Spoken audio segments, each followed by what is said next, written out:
நம்ம தமிழ்நாட்டில் ரொம்பவுமே பழமையான நகரம் தான் மதுரை. இந்த மதுரைக்கு தூங்கா நகரம், கோவில் நகரம், நான்மாடக்கூடல் அப்படின்னு பல பெயர்கள் இருக்கு. இந்த மதுரை பல வரலாறுகளையும் பல அதிசயங்களையும் தாங்கி பிடிச்சு இன்னும் வரைக்கும் கம்பீரமாக நிற்கிது. அப்பேற்பட்ட மதுரையில் மீனாட்சி அம்மன் கோவில் வாசலில் இருக்கிறது தான் இந்த ராயகோபுரம். இந்த ராயகோபுரத்துக்கு பின்னாடி ஒரு சுவாரஸ்யமான வரலாறு இருக்கு. இதை பற்றி விரிவாக தெரிஞ்சுக்கலாம். வாங்க காணொலிக்குள்ளே போகலாம்.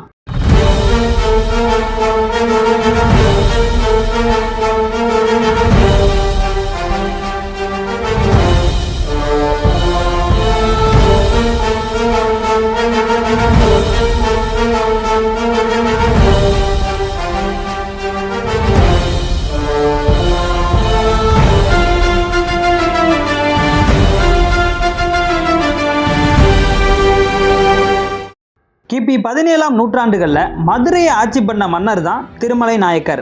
மதுரையில் வசந்த விழா நடத்துவதற்காக மீனாட்சி அம்மன் கோவிலுக்கு பக்கத்திலேயே புது மண்டபம் ஒன்றை கட்டுறாரு மன்னர் திருமலை நாயக்கர். அதுக்கப்புறம் மீனாட்சி அம்மன் கோவிலுக்கு எதிர்ப்புறம் ஒரு மிகப்பெரிய ராயகோபுரம் கட்ட திட்டம் போட்டு மிகப்பெரிய அளவில் அடித்தளம் போடுறாரு.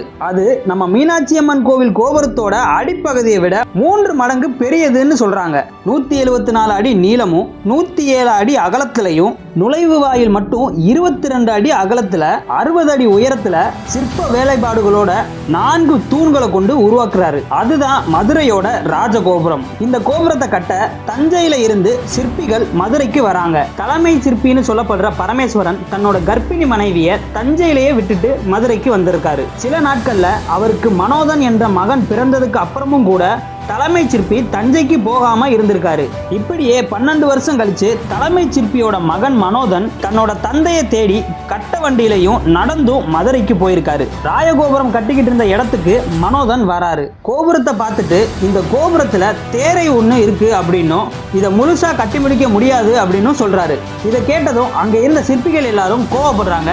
இந்த விஷயம் மன்னருக்கும் தெரிய வருது. திருமலை நாயக்கரோட அவையில இருக்கிறவங்க நிரூபிக்க முடியுமா அப்படின்னு அந்த சிறுவன் கிட்ட கேட்கிறாங்க. சுத்தமான சந்தனம் பல குடங்கள் கொண்டு வந்து பூச சொல்றாரு. அதையும் செஞ்சாரு மன்னர். அப்போ தூண்ல ஒரு இடம் மட்டும் காயாம இருந்திருக்கு. அந்த ஈரமான இடத்தை லேசா உடைக்கிறாங்க. அப்போ உள்ள இருந்து ஒரு தேரை ஒண்ணு வெளியே வருது. இதை பார்த்த அங்க இருந்த சிற்பிகள் எல்லாரும் ஆச்சரியத்துல உறைஞ்சு போயிட்டாங்க. இது எப்படின்னு அந்த சிறுவன் கிட்டையும் கேட்கிறாங்க. அதுக்கு அந்த சிறுவன், நான் சிற்ப சாஸ்திர பரம்பரைக்காரன், தலைமை சிற்பி பரமேஸ்வரனோட மகன் தான் நான் சொல்றாரு. அதுக்கப்புறம் அந்த சிறுவனையும் தலைமை சிற்பியையும் பாராட்டுறாரு மன்னர் திருமலை நாயக்கர். இதனாலதான் மதுரை ராயகோபுரம் முழுமை பெறாம இருக்குன்னு காலம் காலமா மதுரை மக்களால பேசப்பட்டு வருது. ஆனா அன்னைக்கு இதுக்கு மேல கோபுரம் கட்டி இருந்தா அதுதான் தென்னிந்தியாவிலேயே மிகப்பெரிய கோபுரமா இருந்திருக்கும். இப்போ இந்த கோபுரம் மதுரை மீனாட்சி அம்மன் கோவிலுக்கு பக்கத்துல எழுகடல் தெருவில் நந்தி சிலைக்கு பக்கத்துல தான் இருக்கு. சுமார் 400 வருடங்கள் கிட்ட ஆகியும் கூட இந்த கோபுரம் இன்னும் கம்பீரமா நிக்குது. இதை பாதுகாத்து நம்ம அடுத்த தலைமுறைக்கு கொண்டு போய் சேர்க்கிறது நம்ம எல்லோரோட கடமை.